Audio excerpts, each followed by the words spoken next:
Flexing ain't discreet about it. Extra read about it. Say you wanna beef about it.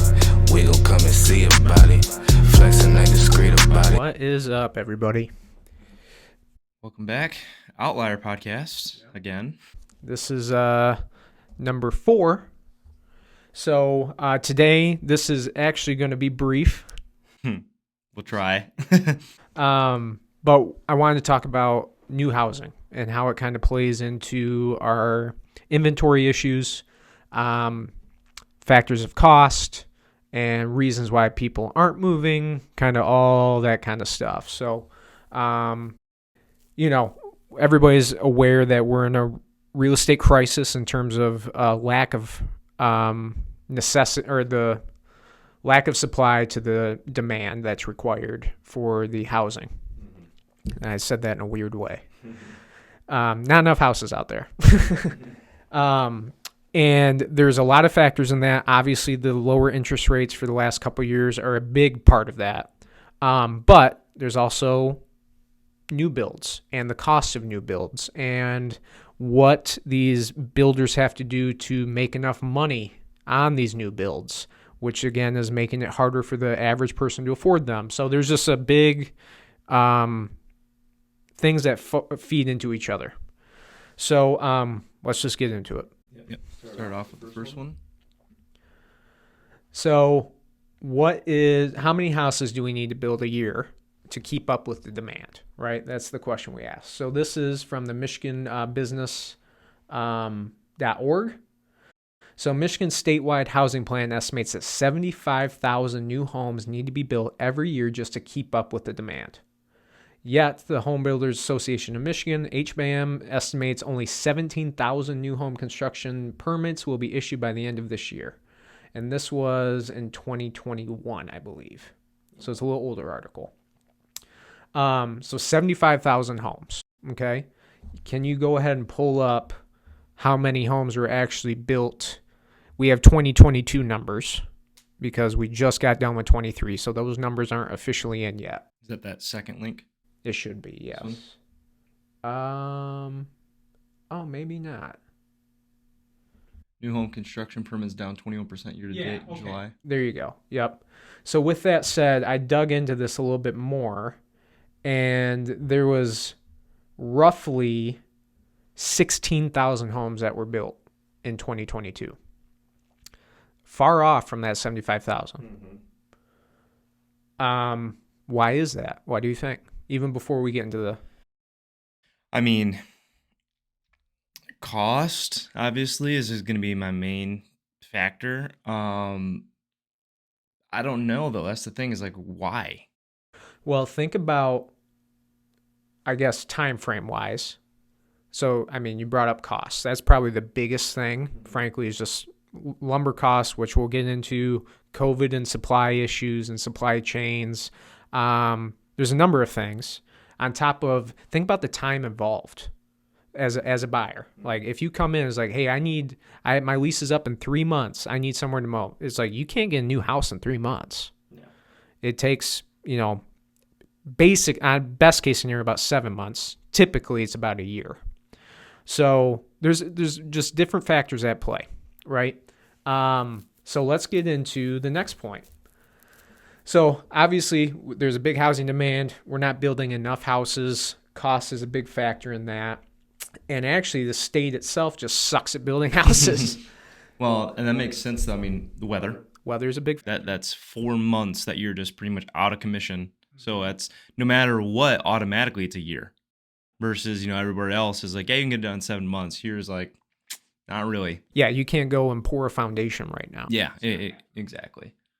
So Michigan is among the laggard states in new home construction. According to the construction industry study out this week, this is from August of 23, so fairly recent, focused on the calendar year of 2022, Michigan new built homes were the 6th slowest rate among U.S. states. And there's 50 of them. Yep. So we're in the bottom tier there. Wow. The median home sales price in the U.S. jumped from over $150,000 in the first quarter of 2020 to the fourth quarter of 2022. That's staggering. That's a lot of money in 2 years. And one thing I brought up when you were researching this, I was thinking about it. Obviously, population increase and also people moving states, whatever it is, blah blah blah. People obviously getting older, and staying in Michigan, and there's a supply for that as well. But what I thought of when you're researching, I was like, also, what's the life expectancy now compared to 20 years ago? And it's gone up. We'll show you guys here in a minute. But also, it's like, I think anecdotally, I think there's a generational thing where you're seeing, I would presume, less people that are less elderly people getting put into retirement homes at such an early age as comparative to, let's say, the 90s and the 80s, right? Because I know our mom went through that with her grandma, and our mom who was a nurse was like, "I don't ever put me in a home," and we won't. So I think that's another factor as well, right? People are like, well, we're all just going to live in the same house, and or we'll get grandma a caregiver at home, and she's keeping that house. So, and that's a good point in a couple reasons. So one, that kind of ties into like the biggest angle being the low interest rates of why people aren't selling that house. That kind of ties into that. Another point is these multi-generational households. So that's another good point that you're bringing up, which we'll get to that. I want to real quick focus on, you brought up cost of a home, of a new build home. So let's get into it. If you can. Let me do this real quick and run through these just so you guys know where we got it. Current life expectancy in the U.S., 79.25 years. It's gone up significantly over the last however many years. So right? even go back to 2000. It's gone up 3 years in life expectancy in 22 years. Which is quite a bit. Mm-hmm. And go back to 1990. What's the projection for 2050? I'm just curious. 83 and a third. Another four years. Mm-hmm. Yep. So that was something. And then assisted living by age. Pull this over here. Vast majority of them that are assisted living residents are over 85 years old. 50%. And I think somewhere in this article, you don't have to find it, but I think that was the median average of the age of people first getting into the home, even of these assisted living homes, is 85, not 70, or retirement age. Mm-hmm. Yep. So that's another thing. Okay, so this is what we've got next is the average length of home ownership, homeowners versus renters. Let's bring this up here real quick. Okay. So we thought this was pretty interesting.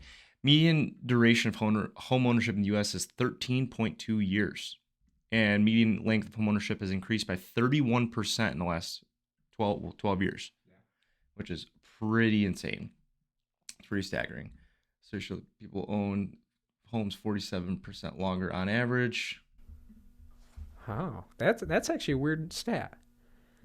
47% longer on average when built before 2000 versus after 2000. I want to know why. I have a theory. Okay. My theory is so your typical, especially after 2000, think of Dad's last house. So in late 90s up till the crash, all these subdivisions were popping up, and they're all cookie cutter. They're all like 3 models to choose from. There's 3 paint colors to choose from, and it's like boom, boom, boom, boom, boom. And a lot of people don't like them. Like, let's just be honest. Like, they're nice subdivisions and stuff, but they're cookie cutter. And it's like, I look like the other 100 homes around me. So that's one thing. And then you always hear this thing of like, well, they just don't make things like they used to. And there's kind of a point to that. Mm-hmm. You know, you're missing on these character pieces. Like, you don't have built-in, like, little stuff. You don't have built-in shelves anymore. It's all clean lines and like more modern, obviously. But you don't get the cool wood touches and just different things, right? So that's my best guess. Yeah, I think that's a good explanation. Homeowners versus renters. Over 70% of U.S. homeowners are 45 or older, while more than a third of renters are younger than 35. Median age of U.S. homeowners 56, and the median age of renters is 39. That was staggering to me. That's a lot older than I was expecting. Mm-hmm. Absolutely. So, and like this brings up a little tangent real quick. You see that right there. The median age of renters is 39 years old. So you 21, 22, 23, 24, 25, all the way up to 38, stop complaining. You got plenty of time. Okay? Like if you want to do this comparison game that we all play, compare yourself. Yep. Well, and that just feeds our point that we preach all the time of don't put yourself in a financial hole to own a home just to say you own a home. Because, there's this common narrative of like, oh, you're renting, you're throwing away your dollars and you're not getting equity. Okay, but if you basically financially bankrupt yourself to afford that home, that equity doesn't matter anyway. It's actually, you mathed yourself out. So it'd be better to wait until you are X age, where you're in a better financial position where you can put 20% down and your mortgage is less than 25% of your take-home pay every single month. A lot of these other factors, right? So it's like, that's proof of like, listen, stop the comparison game. The Joneses are broke and the Joneses are renting till they're 39. They are. And so, I mean, great points. And if you go further, a lot of these are just like kind of make sense. The U.S. homeowner has a 40 times higher net worth than the renters. What I'm curious about is how much that net worth is tied to the house. Well, I was just going to say, look at the age difference. Okay, the median age is 56 for a homeowner. Okay, well, that's basically 34 years of a 401k. Yeah. That no wonder when you compare that to, 32 years prior of people just starting their 401k, which is generally that and the home are the biggest wealth, net worth generators. Sure. And then you look at how much do they make. Homeowners almost make double or do make double what renters do. And again, kind of makes sense, right? Well, what I'm curious about, this is something I thought of. So are they accounting for that $86,000, right? That average, the median household income. Okay, see, look at this. Median household income of U.S. homeowners is $86,000. Median income of renters is $42,500. So this is the thing. Dual income household, it helps. Going back to what we say a lot too, the family unit. Yep. And very good point, dude. Very good point. Because your average renter is just that. It's a single person or, whatever. It's not a husband and wife typically, using that example. Mm-hmm. And that math is perfect. Mm-hmm. Good for you. I like that. Well, and it's like we've done so many deep dives in the average income of the U.S. and that's what I was looking at. I was like, that math wouldn't make sense to me if it weren't household. So it has to be household. And then again, like when you're married, your net worth is combined. Again, no wonder. Yep. Right. And you, on top of the 30 years of 401k, it's all this other stuff. You also have two people with that. Mm-hmm. So no wonder. So again, if you're sub 39 years old and you want to own a home, don't be discouraged and think you lost the boat. You missed the train. Like, make smart financial decisions, because stop comparing yourself to the Joneses that are broke and renting till 39 and your single friends that are saying never get married. It's not, not the best move to do. Well, statistically, it's actually probably better if you, and I won't go down that whole rabbit hole. That's a family law and I'm not a family law attorney, but statistically, financially speaking, you will be better off by getting married and more likely to own a home and afford that home. Yep. But I guess the main point to this is, one, to this article in particular, people are living longer, staying in their houses longer, regardless of the interest rate. And again, people who don't have FOMO is what what we're both saying is like 39 is the median age of renters. You got plenty of time. Yep. So let's check out lumber prices. Yes. So now we're getting into the cost.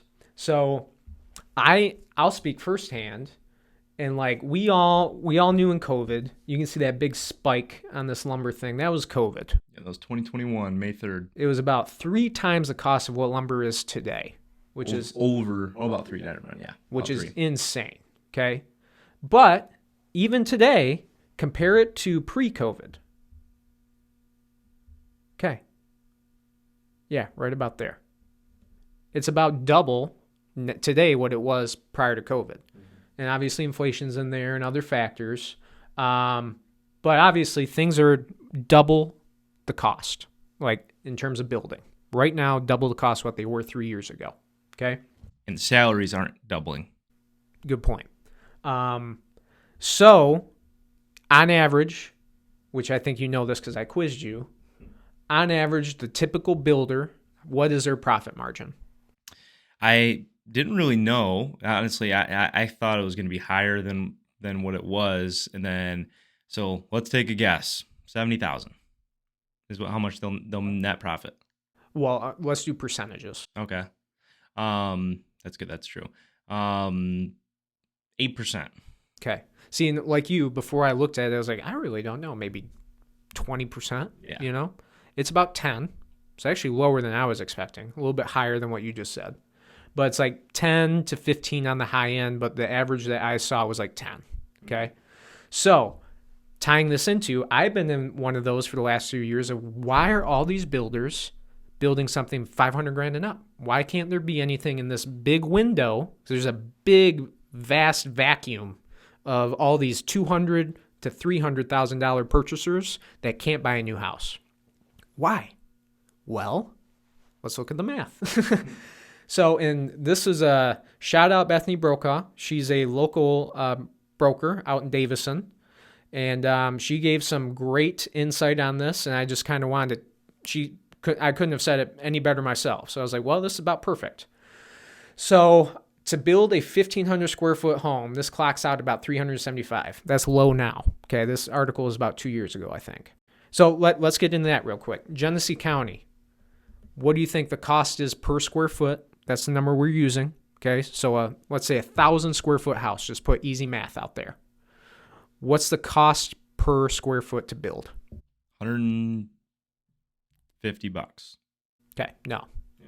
Genesee County is about $220 on average. You can get a little bit lower or a lot lower than that. Obviously, this is area specific, build specific, but the good average is $220 For new builds? For new build. Yeah, I was saying right here, $126 for existing, $126 per square foot. And again, this is 2-3 years ago. Yeah. Mm-hmm. Your average, I would say now on existing, again, depending on the area and other things, you're at $140, $150 a square foot, okay, for existing. So now at $220, so 1,000 square foot house times $220 is $220,000, okay?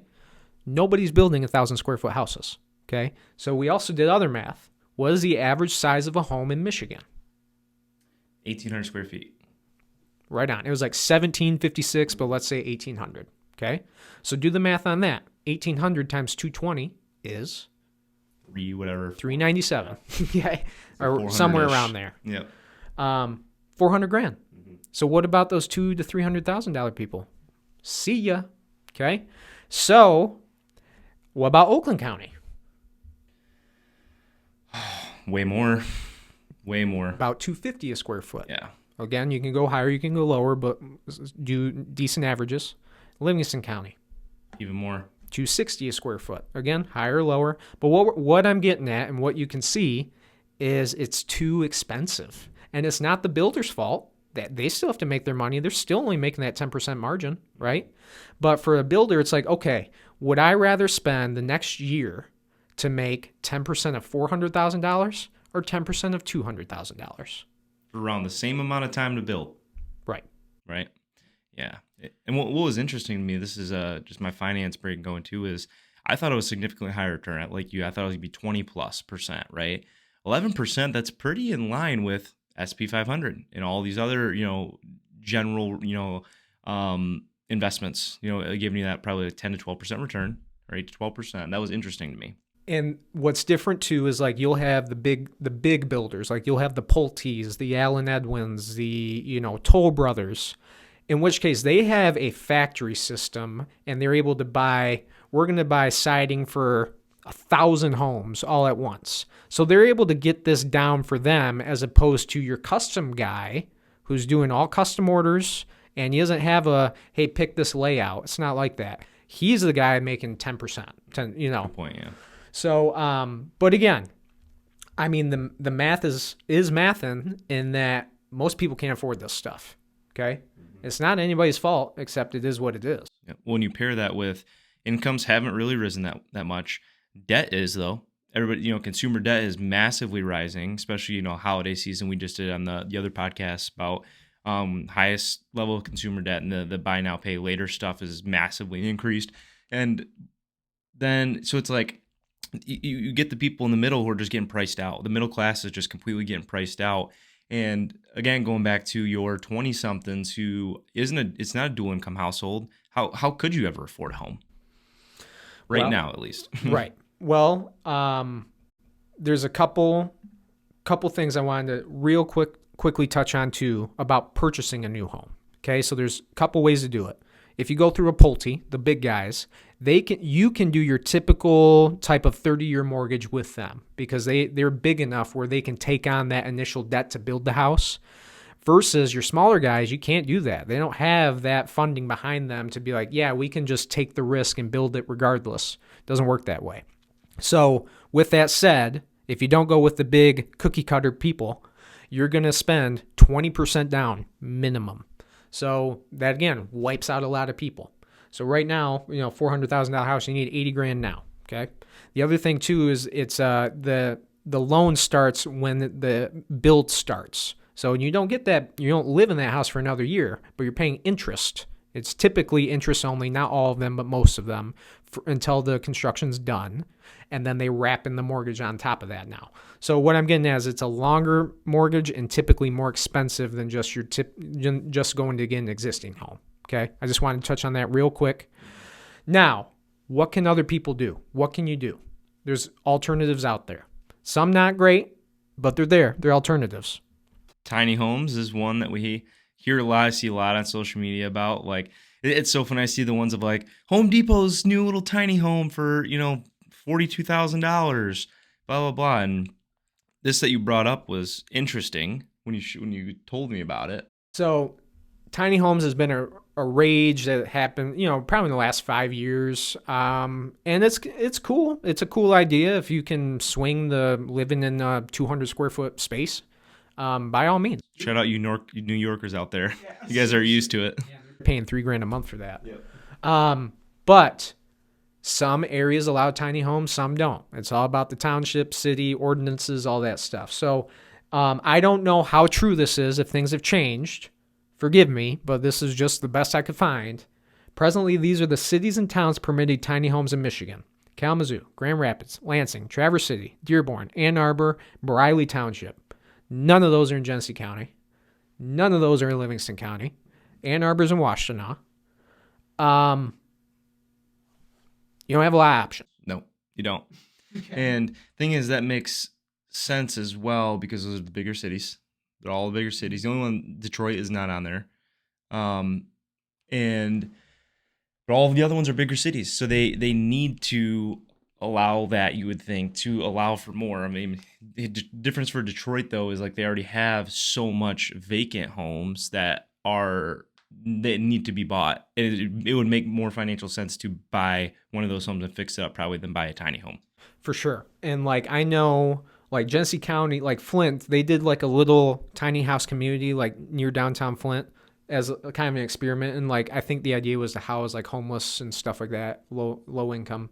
But yeah, and this is a routine thing you'll hear from the builder side is there's all this red tape in front of us from these townships and stuff of what we can build, what size we can build. And it's true. They set your minimum is 1,800 square feet or whatever it is. That all exists. You're dealing with that right now and with one of your clients down south and it apply for a variance and do this and do that and go to the variance court, so to speak. And it's ridiculous. It is. So tiny homes is an option, depending on your area, maybe not even an option at all, but we need to bring it up. What's another option? Barn dominiums, which I'm a huge fan of barn dos. Oh, yeah. I know you are too. They're kind of all the rage right now. It's kind of, you get the best of both worlds, right? You get a pole barn, which most people like. Ideally, you're on some land, but you also utilize that pole barn for some living space. Mm-hmm. But again, you run into zoning and everything else. So Barn Dominiums 101, barndominium.org, these are the 3 counties in Michigan that allow barn dominiums: Livingston, Monroe, and Washtenaw. No Genesee there. And again, some of these are township specific and everything else. But barn doors are not cheap, man. Not at all. Like, it's not necessarily any more expensive than doing the normal stick build route, but it's not cheaper either, I guess is what I'm getting at. Mm-hmm. So I just, there's another option, I suppose, but I'm surprised that the more rural areas aren't cool with it. yeah, I'm not sure why, to be honest. I get on the flip end of it, I get the tiny home thing a little bit, especially if like a 300 square foot house, like it's just kind of hard. Well, it's just like the resale value and everything. It's going to bring a lot of the comps down. So it's like, yeah. Barn doors though, I really don't get it, but I mean, that's not my choice anyway. the last option. Third one is a real option. Okay. The third one. This one, the 3D printed one? Oh, no, I forgot. I was going to say, I'm like, this isn't the one that I was thinking. So 3D printing. This is something that we've been hearing about for a long time. Michigan just got its first one back in October. It's in Detroit. But the problem is like it's a new tech. So it's not like TVs or like flat screens now. Have been around for 20 years, and now they're like $300 for a 80 inch. They're just breaking into this industry.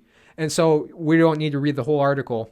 But eventually, over scale and everything else, this will be cheaper than like just your normal stick build route.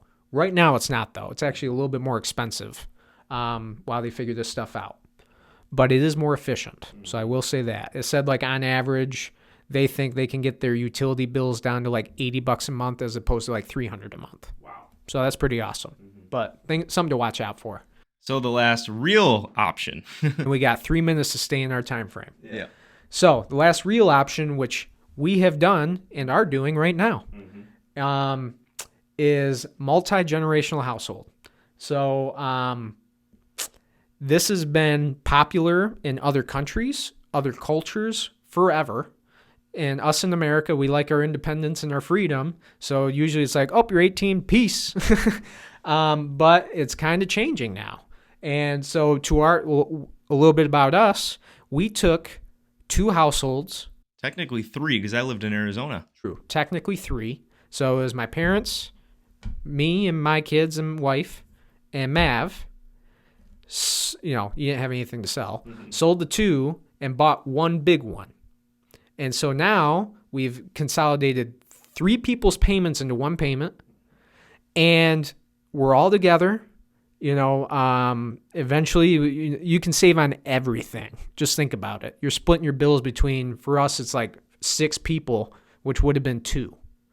So, and the whole reason we're doing it is because we're about our money and about saving and investing. So we're about buying assets and everything else. This is, you guys can tell with how we talk. This isn't for everybody. This, hopefully, if you don't have a good relationship with your parents, sorry. Luckily, we do. And there is some sacrifice involved. It'd be good to get Tori's input on this. Yeah. Because she's this daughter-in-law living with the family. But all in all, she seems great with it. And but the idea is, okay, we're all spending this money for what? We all live within a mile of each other regardless. And it's like, okay, well, let's split these bills up between 6 of us and just stack cash. And what I'm getting at is, you guys, you can save to get to that house you want in 2-3 years. Yep. You can make those sacrifices. It's so much more worth it. It is. And the thing is, statistically, 1 in 4 Americans live in a household with 3 or more generations. And nearly 6 in 10 say they started or continue to live with multiple generations because of the pandemic, which is interesting. I just met a guy this weekend. Same thing. He's like, yep, my wife and I live in a big house. My kid lives in a big house and has kids, and we're looking to consolidate and just live together. And so there's things you can do. Some will work for you, some won't. But at the end of the day, it might involve some sacrifice, but it's worth it in the long run. Yep. That's all we got for you guys today. Bye-bye.